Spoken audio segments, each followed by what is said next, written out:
On August 11th, Samsung has revealed the Z Fold 3 and the Z Flip 3. And I think this is the first time that I actually prefer the Flip over the Fold because it kind of seems like the Fold has an identity crisis. Let's talk about it. The Galaxy Z Fold 3 has been improved over last year's model in key areas that many people were kind of having issues with. For example, on the last year's model, the inside display has been kind of, well, very fragile. The new display, on the other hand, is now 80% stronger to allow the new S Pen support. The phone also now has IPX8 water resistance, it's thinner over last year's model, and the outside of the phone is now made from a newer, tougher material.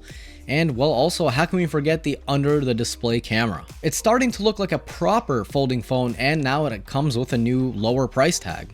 Who doesn't like a lower price tag?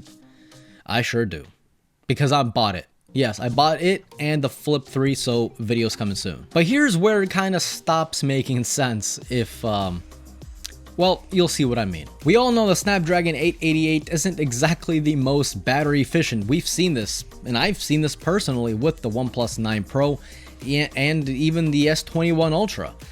The Snapdragon 888 loves battery, and it also gets very hot. Hot enough to even interrupt video recording. While strangely enough, the Z Fold 3 has a smaller battery compared to the Z Fold 2. The Z Fold 3 does come with a 4,400 mAh battery, whereas the Z Fold 2 from last year has a 4,500 mAh battery. This makes no sense. Considering the fact that both of the Folds this year and last year do have 120 Hz, the Fold 2 had 120 Hz only on the inside display. The cover display was still at 60 Hz. The new model, the Z Fold 3, yeah, I'm getting confused with all these names. The Z Fold 3 now has 120 on both the cover display and the inside display. And also the display is much brighter than last year's model. And it has a Snapdragon 888 chip. How many 8s did I put in there? 4? 888, there you go. 888 chip. So battery life, I can't imagine being better than last year's model. In fact, it kind of all points to having worse battery. Another thing I see an issue with is that, well, first of all, obviously people that are buying into an $1,800 phone are people that are seriously into tech and they want the best of the best. But the storage doesn't really reflect on that. You're still stuck with two storage sizes, 256 or 512. Remember when the S10 came out? Do you guys want to know why the S10 sold so incredibly well? Because you had so much options. The S10 actually came out of the box, if you upgraded obviously, but it did come with a 1 terabyte option. And it had SD card support. Yeah, that was in 2019. Meanwhile, in 2021, we don't have an SD card support, but that's nothing new. But we still don't have a 1 terabyte storage option. Why did Samsung put that storage option 2 years ago, but not now? Especially on a phone that is a phone but also a tablet, and it's also a phone you can use an S Pen with. It's also a phone that does multitasking better than any other phone out there. Why not have a larger storage option? The camera under the display, already seen on MKBHD's video, isn't really that great, which comes to my next question. Why? I mean, of course I know why. It's the latest technology, Samsung is testing it out. But my question is, why test it out on an $1,800 phone? Why not keep the under the display camera as a beta tech for internal testing and then release it when it's actually good quality? Why cut corners? I'm not really following. I think many consumers, including myself, would rather have waited for a finished quality product rather than a rushed out beta product.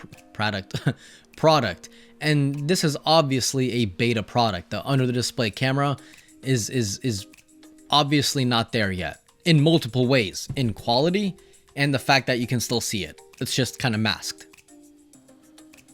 So again, why? The Z Flip 3, on the other hand, it just looks like the phone to get. That is, if you do want a folding phone or flipping phone, whatever you want to call it. The Z Flip 3 has been improved in many ways. The outside display has gotten bigger and now allows for quick video recording even without opening the phone. So now you get quick access to selfies, photos and video selfies using the rear facing camera, which obviously is better than the inside camera on the Z Flip 3. In fact, it's the rear cameras on any phone is better than the selfie camera.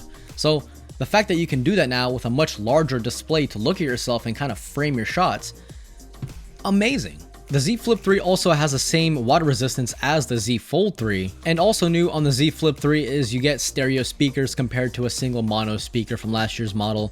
Again, that's awesome. That is a proper upgrade. People wanted the price to come down, and it's hard to lower the price of something all while making it better. 128 gigs for $999 isn't too bad, considering that the iPhone 12 Pro also comes with 128 gigs, and it also is $999.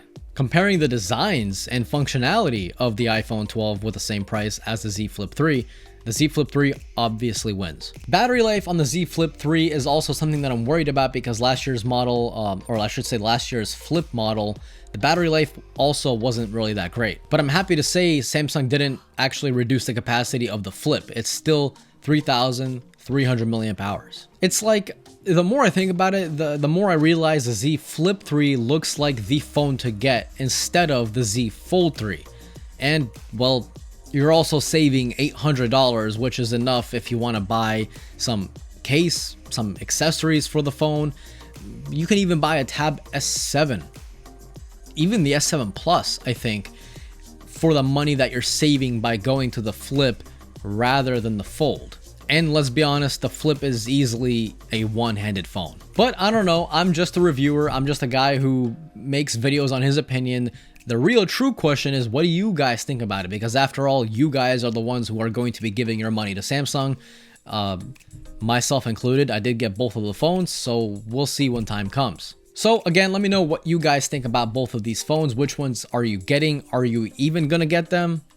I mean, the Flip looks awesome. I really gotta hand it to Samsung. It looks pretty awesome. But again, I'm gonna shut up. Again, what do you guys think? Comments down below.